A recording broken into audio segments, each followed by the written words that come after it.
sessions, and I would like to thank you for giving us the time for this one.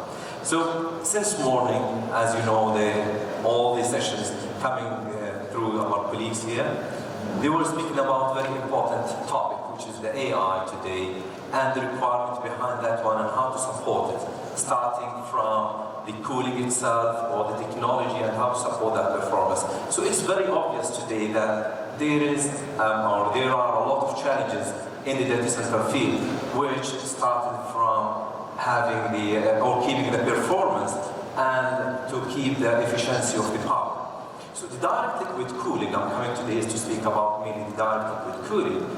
So it stands up to give a powerful solution that is leading the technology toward a sustainable future that also not only fulfilling the growth in the power itself, however, it's also it's aligned with the global sustainable standards.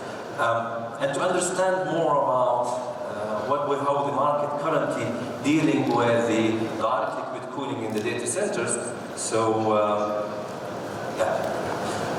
we did a survey through our intelligence team in Uptime Institute, and we asked about almost 1,000 data center owners or operators about if they are using currently the direct liquid cooling, or do they think to use it within the future.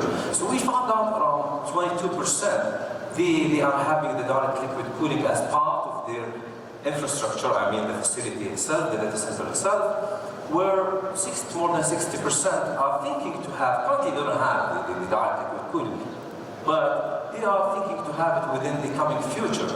But we see just like 15 or to 17%, they don't see that it is required within their maybe business use or the application that they are using. So to explore more and to find out more about this survey, we asked them again, does this, for the people who are having the direct liquid cooling, what's the percentage out of your data center are using the direct liquid cooling? So the majority is like 50%. They are calling for 10% of their IT racks. Currently they are using the direct liquid cooling within their existing infrastructure. And 23%, if you are speaking about almost less than 30% of the IT racks, and only 10%, we found that 50% of their data center almost they are using as a direct liquid cooling. So maybe because of the chipset, the GPUs production, it is still going within the market. So for sure within the coming future, we will see a lot for that direct liquid cooling. So we asked them again, what type of direct liquid cooling that you are using currently within your data centers? So the answers major, like 64%, they were calling for the water-cooled cold plates, and I'm coming within the coming slides to speak more about the kind of the direct liquid cooling, compared, for example, to 26% for the fully immersed cooling system. So their data centers, also we try to understand their capacities, the full capacity of the data center itself, which is shown also at the corner there, on the left side. So what we have here, for the people who answered that they currently have direct liquid cooling, we found out that 38% their data center capacity is higher than 20 megawatts, for example. And 27% is about 5 to 20 megawatt. And the light blue, which is on the left side, 13%, less than 5 mega. And we asked people who think to have the direct liquid cooling in the future, what will be the capacity within the data center? So almost about 50 to 60% of their data center, they are thinking to have it with a different or variety of capacities, either 20 megawatt and above, 5 to 20, or the 5 megawatt. And the reason why, maybe because of, you need to understand where is the technology is going right now. What is the power required per the technology is coming within the future. So as an example, NVIDIA, if you see the family of NVIDIA, you can see the first three here on the left with the dark blue currently using can be covered with the air-cooled system. The A100 HGX, A100 we are speaking about maybe 20 kilowatt per rack. Then moving for the H100, where it's calling for almost 30 kilowatt. The B200 is going up to maybe 40 kilowatt. However, the coming future for the next generation, for the coming power, it will be massively high. So if you are speaking about the GB200, it might reach up to 125 kilowatt per rack. And for the next generation, it might also reach a higher capacity for more than 200 kilowatt per rack. Okay, that's give us like an indication. If you are going to build a data center today, and as you know, the construction usually is took like more than maybe 1.5 years or 2 years for completing the construction. So let's assume today, or you need to consider the type of technology that you are going to use within your data center in order to match the power criteria, which is very important right now. So if you are thinking about, for example, the A100 after 2 years, you never know, maybe it will be, I will not say obsolete, but at least there is more attractive technology. You need to put it within your data center. So you need to consider that one and keep it with your mind for building the data center. So to speak more about the direct liquid cooling. So the component you need to get within the data center itself should be compatible with those kind of technology. So for example, if we are speaking about the immersed cooling, for example, Dell, they have a product that can be used there in adding to the gigabyte as well. However, for the cold plates, or sometimes they call it on-chip liquid cooling, the NVIDIA, one of the good examples for the DGX H100. By the way, NVIDIA for now still doesn't have the immersed, compatible with the immersion cooling, but they are working for that one to be within the future compatible for this kind of cooling system. So just to give you more highlights about the mainly two types of technology here. So let's speak about the cold plates or the on-chip liquid cooling. From its name, it's like there is a plate connected to the IT component that's giving the heat or generating the heat, and it is connected to a closed loop, and that closed loop is having the liquid or the coolant within that pipe. It's going there, absorb the heat from the component, the IT component was generating the heat, then it is circulated to a heat exchanger, if we are speaking about single phase kind of topology, and then the heat will be dissipated and then recirculated back to that IT component to keep it at the required temperature. And if it is two-phase, then there will be a condensation and evaporation and condensation to dissipate the heat and then recirculate it back to that chip. However, on the other side, we are speaking about the immersion cooling.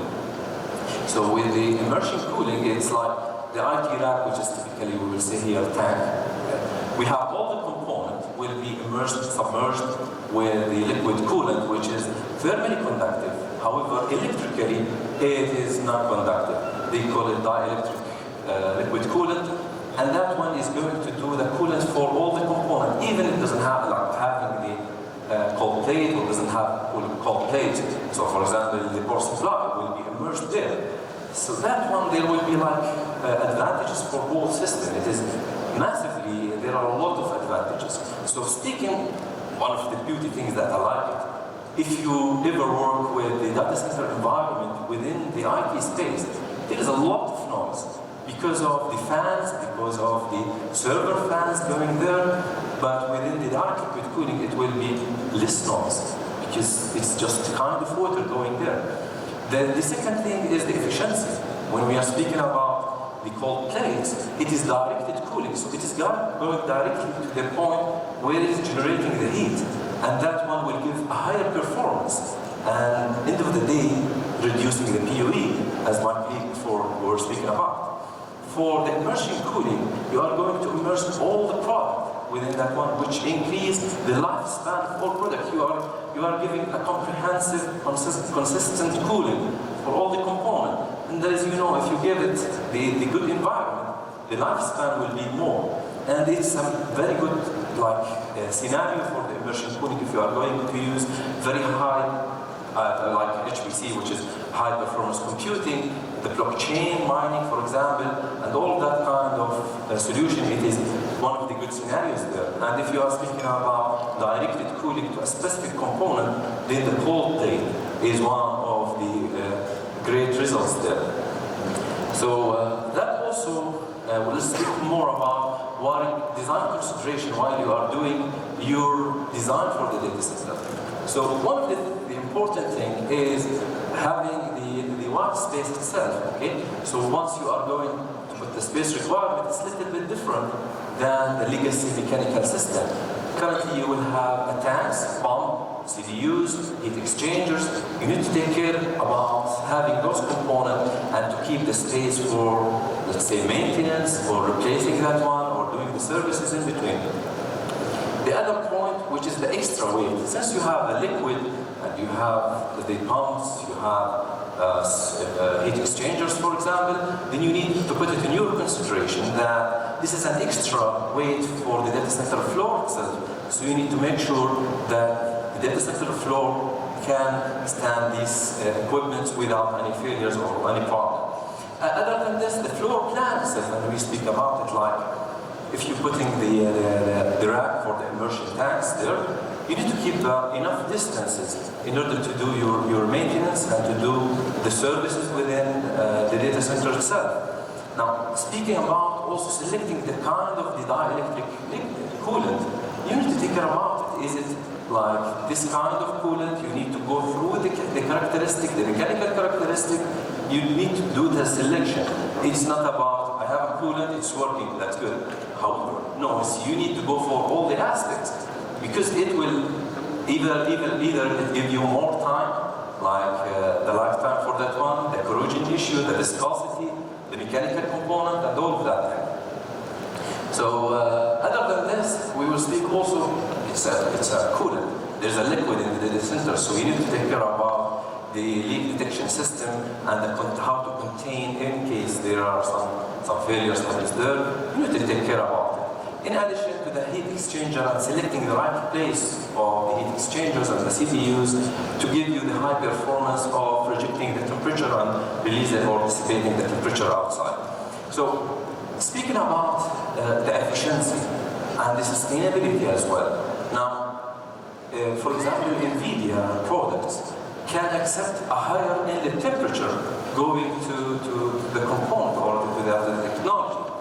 The moment that you are getting higher temperature as an inlet point, it will give you more efficiency and more sustainable, because that will give you the chance, for example, to go for the free coolant or the dry coolers, as discussed before. I believe the previous presentation were calling for something according to the climate, according to the likely month. For example, here in Saudi, within the coming, hopefully, December and January, the temperature will drop down. So once the temperature, for example, going below 15, you might go for the economizer. So less power, higher efficiency, that will give you less footprint of carbon footprint, and more efficiency, and the annual PUE will be also much better. So there are a lot also of things, or there's one important thing. I know most of you maybe, they know the 5 level of testing and commissioning here. But I need just to highlight about the commissioning. It is actually very important to take the journey from the first step. You need to go for the factory witness test, for example, which is the first level. You need to see the component as is. You need to see the factory performance test within the factory itself, just to make sure that it is already supporting the space, the location, the application that you are going to use, then moving forward once it's shipped and going to the site, so that you can do the inspection, you make sure that the installations are going properly and it fit to the design and as per the design that you made. Then you go for either the pre-functional test or the functional test, reaching up to the last one, which is the functional, or they call it the integrated system test, which is the data center ready to start as in the real world, and everything is working perfectly. All the components, either electrical, mechanical, automation, firefighting, all of them are working together. So that one of the important aspects. And the last thing I would like to mention here, because almost we are out of time, is the operation. Even you have the best product in the world, you have Tier 4 data center, if we are speaking about the topology itself, and you don't have operation. That's a problem. In one of our surveys, we found out like more than 75% of the incident coming because of the human factor. Is that like somebody is not reading the policy and procedure, they are not taking care about the preventive maintenance. It's like a small thing, but that small thing is affecting a huge business. A lot of fire, a lot of things happen just because of the operation. So I would like to highlight things about the operation. So having the right policy procedure, either it's an emergency, operation, normal procedures, you need to take care there. It's not about having a nice document, flashy document with your office, but it's how to proceed with these operation procedures. And then the spare parts, this has aids. And one of the important things, once you have the AI data center, I believe a lot of the hyperscaler or the colo, they will not accept having a mechanical engineer within the data center going to the on-chip or the cabinet that including the cold plates. They will not allow a mechanical engineer to touch that one. So either they're going for upscaling their references there, I mean the talents there, or they hire a mechanical engineer to support the system.